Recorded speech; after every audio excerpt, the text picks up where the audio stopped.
मैं आपकी मुलाकात कराने जा रही हूँ एक ऐसे शख्स से जिन्होंने अपनी ज़िंदगी में बहुत ही खूबसूरत बात को अडॉप्ट किया। Don't give up. Cerebral palsy brain cell damage होने की वजह से होता है। क्या हुआ था आपके साथ? डॉक्टर की नाअहली की वजह से ये सारा प्रोसेस हुआ।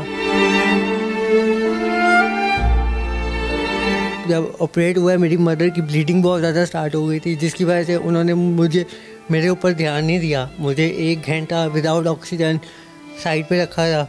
उनको लगा कि बच्चा मर गया है, एज अ डेड बॉडी उन्होंने रख दिया। मेरी मदर के पेट में सीजर छोड़ दी, टावल्स छोड़ दिया। एक देखा जाए तो हम अल्लाह के बाद डॉक्टर को मानते हैं कि जी हम डॉक्टर के पास जाएंगे।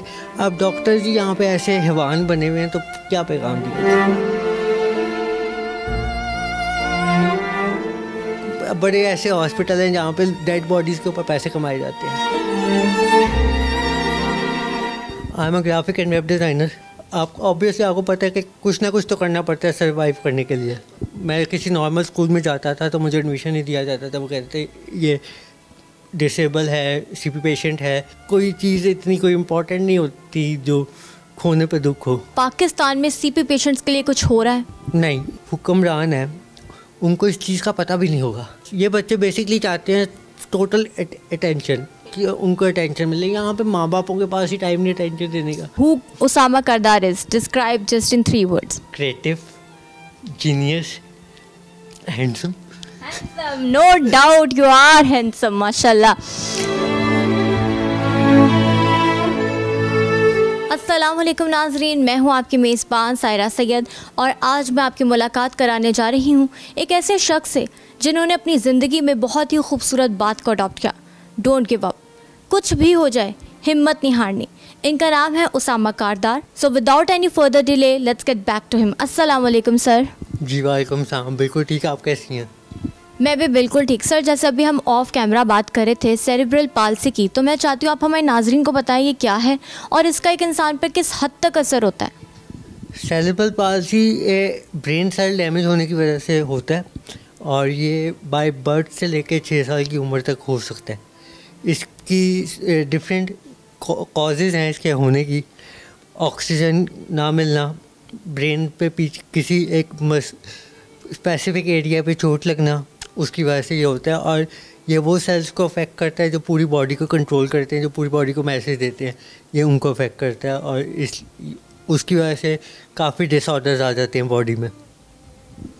तो ये आप सीपी पेशेंट कैसे बने? क्या हुआ था आपके साथ?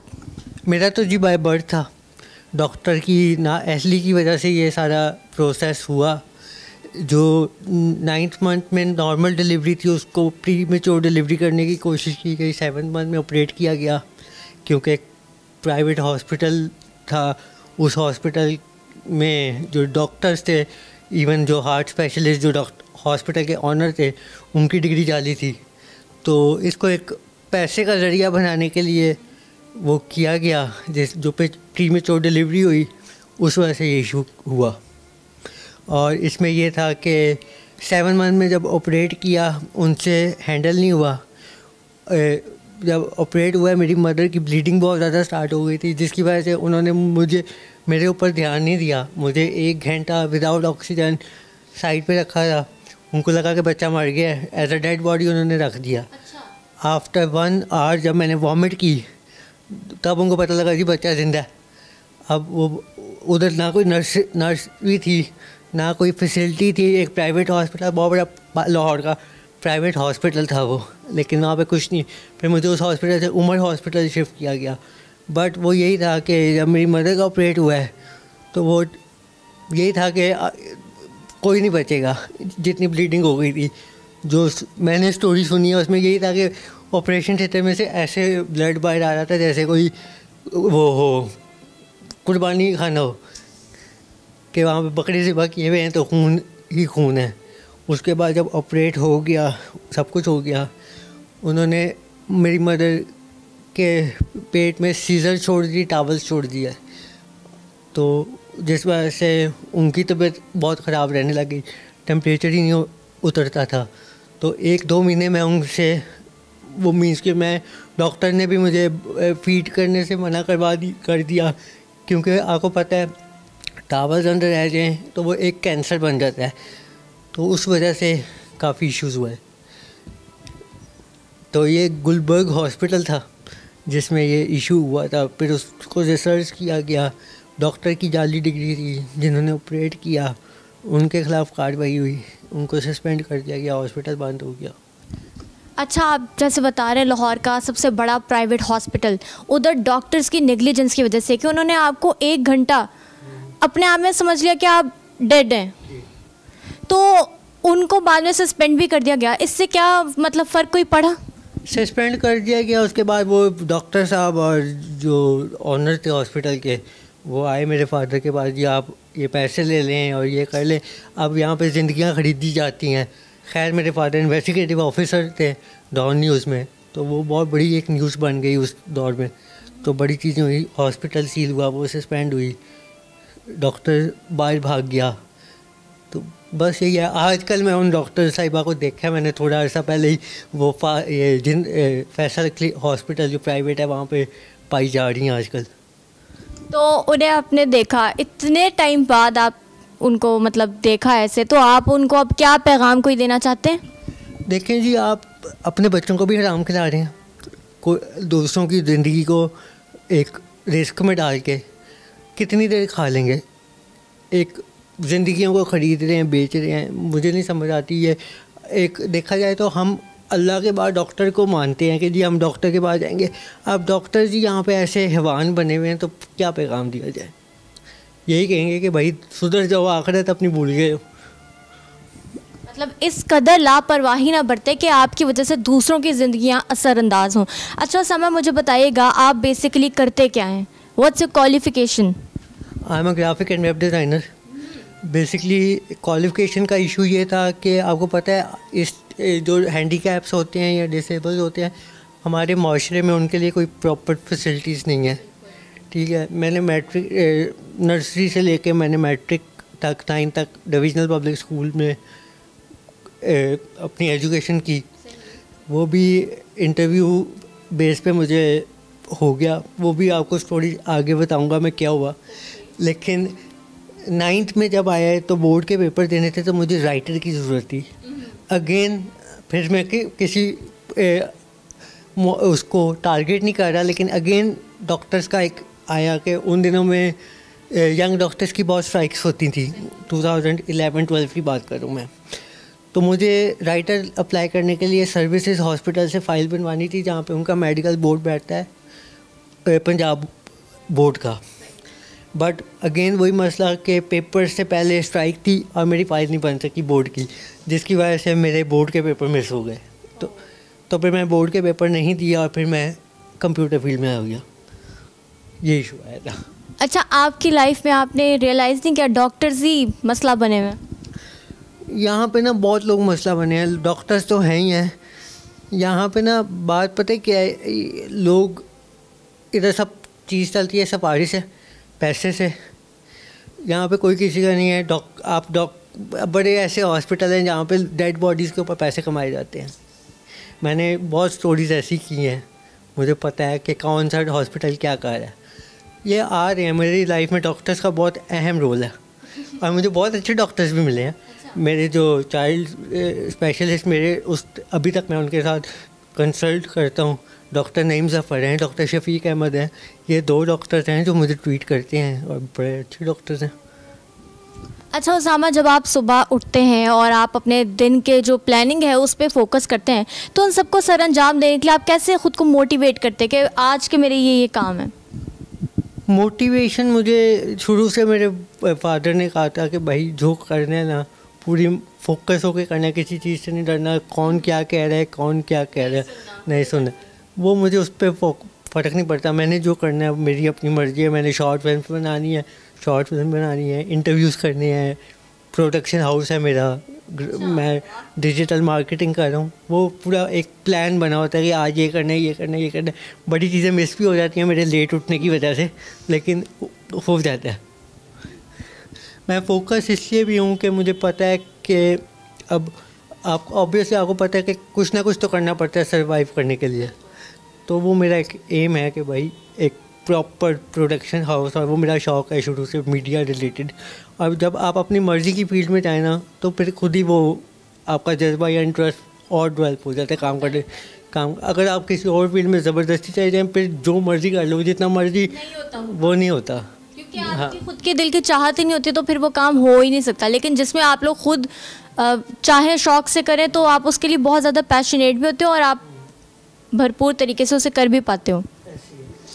अच्छा, मैं आपसे पूछना चाहूँगी, आपकी सोर्स ऑफ इनकम क्या है? मैंने जैसे आपको बताया, मेरी इवेंट मैनेजमेंट कंपनी है, डिजिटल मार्केटिंग का मेरा चल रहा है, तो वो वही सोर्स ऑफ इनकम है। जो सामा, मुझे बताइएगा कि जो स्पेशल चाइल्ड होते हैं उनको नॉर्मल स्कूल्स में एडमिशन नहीं मिलता, क्या आपके साथ भी ऐसा कोई मसला दरपेश हुआ था? जी बिल्कुल हुआ था। मैं किसी नॉर्मल स्कूल में जाता था तो मुझे एडमिशन नहीं दिया जाता था। वो कहते थे ये डिसेबल है, सीपी पेशेंट है, इसको किसी स्पेशल बच्चों के स्कूल्स में लेके जाएं। और यहाँ पे स्पेशल बच्चों के स्कूल्स के हालात अनफॉर्चुनेटली बहुत ख़राब हैं। मैं एक से स्कूल होता था, सिस्टम के नाम से आ गया स्पेशल बच्चों का, वहाँ पे मैं गया तो उधर हालात ही नहीं थे, मुझे स्टिफ पड़ने लग गए। अब मेंटली तो आई एम शार्प, तो मुझे वहाँ पे मैं सेट नहीं हो सका। फिर एक स्कूल था मॉडल टाउन में, डिविजनल पब्लिक स्कूल, जहाँ पे मैंने अप्लाई किया, और उधर नसीम साहब होते थे, सर नसीम हमारे प्रिंसिपल थे। उन्होंने मेरा इंटरव्यू किया। जब मेरा इंटरव्यू डे था तो सब बच्चों की मदर्स और पेरेंट्स उनके साथ जा रहे थे, तो मैंने अपनी मामा को बोला कि आप बाहर बैठो, इंटरव्यू आपका, मेरा नहीं है। मैं अंदर गया, अकेला कॉन्फिडेंटली गया। सर नसीम ने सिर्फ उसी बेस पे मुझे एडमिशन दिया। उस स्कूल में नर्सरी से लेके मैं 9 तक रहा, और फिर वही बात हो गई कि वो बोर्ड के पेपर नहीं दे सके। उस स्कूल में भी नो डाउट आपको पता है हर जगह पे हर टाइप का बंदा होता है। हमारे प्रिंसिपल बहुत अच्छे थे, टीचर्स मेरे बहुत अच्छे थे। कुछ टीचर्स थे जो थोड़ा करते भी थे, क्योंकि मेरी राइटिंग हर बंदा नहीं पढ़ सकता था, तो थोड़ा मेहनत का काम था। आपको पता है आजकल मेहनत हमारे मुल्क में कोई नहीं कर रहा, तो उनको सिर्फ ये है कि हमें इजी काम हो, बैठे आएँ। और वो तो उसमें 2-3 क्लास में थोड़ा सा इशू हुआ था। एक टीचर होती थी एडवोकेट नईमा साहिबा, उनसे कुछ इशू हुए थे। बाकी तो बहुत मज़ा किया, एंजॉय किया मैंने स्कूल।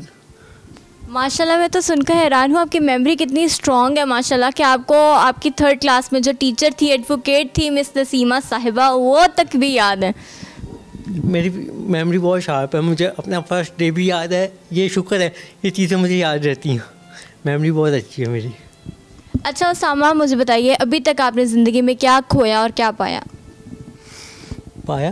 पाया तो मैंने अपने सारे जितने मेरे एम्स थे, जो मेरे गोल्स थे, मुझे लगता है मैं उनके मैंने जो मेरी ख्वाहिश होती थी वो मेरे कहने से पहले पूरी हो जाती थी। वो मेरे फादर भी और मदर भी, वो चीज़ें हो जाती हैं। खोया सच है ऐसे कुछ भी नहीं, कोई चीज़ इतनी कोई इम्पोर्टेंट नहीं होती जो खोने पे दुख हो।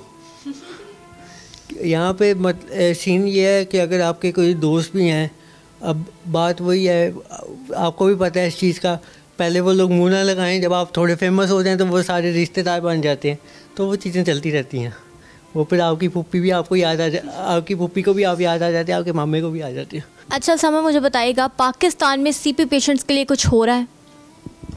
नहीं, बिल्कुल नहीं हो रहा। मैंने बल्कि जब हमारी ये पीटीआई की गवर्नमेंट भी थी, तब भी मैंने बड़ी आवाज़ उठाई थी कि इस पे काम किया जाए, क्योंकि पिछले 2 सालों में 5,45,000 केसेस फाइल हुए हैं सेरेब्रल पाल्सी के। अब हम डिफरेंट हॉस्पिटल्स बना तो लेते हैं, हमने कैंसर सेंटर बना लिए, हमने टीबी सेंटर्स बना लिए। सेरेब्रल पाल्सी भी एक बहुत बड़ी मेजर डिजीज़ है। अब 5,45,000 केस फाइल होना पाकिस्तान में छोटी बात नहीं है। आपने पोलियो के लिए कर लिया, आपने इसके लिए, तो इसके लिए भी काम करें। अब यहाँ पे इशू ये आता है, अगर माँ कोई प्रेग्नेंट है, उसको डाइट प्रॉपर ना मिले, तब ये केसेस हो जाते हैं, कॉज हो जाते हैं।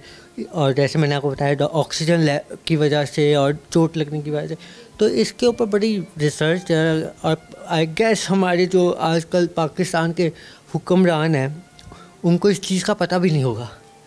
अमेरिका हो गया, यूके हो गया, इधर बहुत बड़े बड़े सेंटर्स और बहुत अच्छा काम हो रहा है। यहाँ पे जो सेंटर्स बने हैं, एक तो सेंटर्स मैंने देखे हैं, रिहैब सेंटर्स हैं, उसमें भी प्रॉपर काम नहीं हो रहा, बट वो एक नाम के हैं कि चंदा इकट्ठा कर लें और वो चीज़ें हो जाए, काम कुछ नहीं हो रहा। अभी मैंने अपनी NGO स्टार्ट की है कारदार फाउंडेशन के नाम से, क्योंकि मेरा सीन ये है कि मैं इस फेज से गुजरा हूँ, मुझे पता है कि काम ये बच्चे बेसिकली चाहते हैं टोटल अटेंशन, कि उनको अटेंशन मिले। यहाँ पे माँ बापों के पास ही टाइम नहीं अटेंशन देने का, तो डॉक्टर या रिहैब सेंटर्स वालों ने क्या देना है। तो होप सो, देखते हैं, हम लोग काम करने लगे हैं इस पर, उम्मीद है कि अच्छा रिस्पॉन्स आए, क्योंकि हम लोग खुद इस फेज से गुजरे हुए हैं और हमें पता है कि इनको कैसे ट्रीट करना है। बिल्कुल, मेरी दुआ है कि आप खूब इस जर्नी में खूब आपको तरक्की हासिल हो इंशाल्लाह ताला। अच्छा, यहाँ मैं आपसे पूछना चाहूँगी कि आपके नज़दीक लफ्ज़ ज़िंदगी का, हाँ ठीक है जी, बिल्कुल इंशाल्लाह, आमीन। मेरी भी यही दुआ है कि अल्लाह आपको इस जर्नी में खूब ज़्यादा तरक्की अता फरमाए, आमीन। अच्छा, मैं आपसे पूछूंगी, आपके नज़दीक लफ्ज़ ज़िंदगी क्या है? ज़िंदगी, देखिए, अगर आप ज़िंदगी आपने प्रॉपर अपनी मर्ज़ी से नहीं जी ना, तो फिर वही बात है खान साहब वाली कि आप ग़ुलाम हैं। ठीक है, आप आज़ादी से जिए, अपने एम्स जो आपने रखे हैं उन पे प्रॉपर करें। आजकल सीन ये है कि हम लोग अपने प्रॉपर, हम जो करना चाहते हैं, हम लोग खुद कंफ्यूज है। बच्चे जो आजकल यूथ है, उनको पता ही नहीं हमने करना क्या है। अभी रिसेंटली एक जानने वाले हैं मेरे, उन्होंने पहले बैंकिंग ICOM किया, फिर इंजीनियरिंग कर रहे हैं, अब उन्होंने YouTube चैनल खोल लिया। तो भाई आपने फिर पढ़ा, वो करो ना जो आपने आगे फ्यूचर में करना है। तो लोगों को ये नहीं, आप अपनी प्रॉपर इंजॉय करके लाइफ जिए। एक दफ़ा लाइफ मिलनी है, आपका कौन सा 7 जन्म होने हैं, तो एक दफ़ा लाइफ मिलनी है, प्रॉपर लाइफ। बहुत खूबसूरत बात। अच्छा उसामा, आपने ख़ुद को अब 3 अल्फाज में डिस्क्राइब करना है। Who Usama Kardar is, describe just in 3 words. मैं यार, मुझे लगता है कि I am a creative man, क्योंकि आपको पता है मेरी जो कंपनी और मेरे जो आइडियाज़ होते हैं वो मेरे दोस्तों को भी बड़ा वो होता है कि यार तू कहाँ से ये कर लेता है। मेरी ग्राफिक में भी है, मैं मूवी शॉर्ट फिल्म्स भी बनाता हूँ, तो उसमें वो क्रिएटिवनेस आ ही जाती है कहीं सी। तो मैं इंटरव्यूज़, होस्टिंग, ये वो बहुत मीडिया से रिलेटेड मेरा सारा चीज़ें हैं। तो I guess I am a creative genius man. ठीक है, अच्छा तीसरा भी चाहिए आपको? Creative, genius, handsome. No doubt you are handsome, माशाल्लाह। नाजरीन, वो कहते हैं ना, खुदा भी उनकी मदद करता है जो अपनी मदद आप करते हैं। सो डोंट गिव अप, हिम्मत नहीं हारनी। इसी उम्मीद के साथ आपकी मेज़बान आपसे इजाज़त चाहती है। अगर आपको हमारी ये वीडियो पसंद आई तो हमारे चैनल को लाइक, सब्सक्राइब और शेयर करना नहीं भूलिएगा। And don't forget to press bell icon as well. आपसे मुलाकात होगी इंशाल्लाह फिर, तब तक के लिए अल्लाह हाफिज़।